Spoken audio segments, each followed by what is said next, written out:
ऐसे लोग सब हम ना बोलेंगे मोबाइल हीरोले वाले लोड करके पहुंचा दे दुनिया के कोने कोने।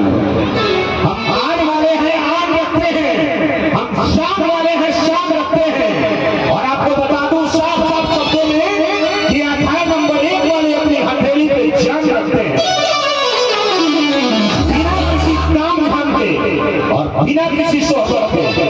नंबर 1 शेरे बिहारी भैंस राजापुर मठिया थाना कोतवा जिला पूर्वी चंपारण मदन प्रसाद यादव जी की ओर से इस कार्यक्रम में मैं आपके बीच हमारे श्री संतोष बाबा के आदेशानुसार आइए कुछ ऐसे कलाकार जो सोशल मीडिया और यूट्यूब से जुड़े हुए हैं और जो किसी परिचय को मोहताज नहीं है उन्हें आमंत्रण देने जा रहा हूँ। इम्तियाज भाई क्षमा कराते हो इस आंखों पर प्लीज मैं बुला रहा हूँ एंजल लीजा आपके बीच आ रही है।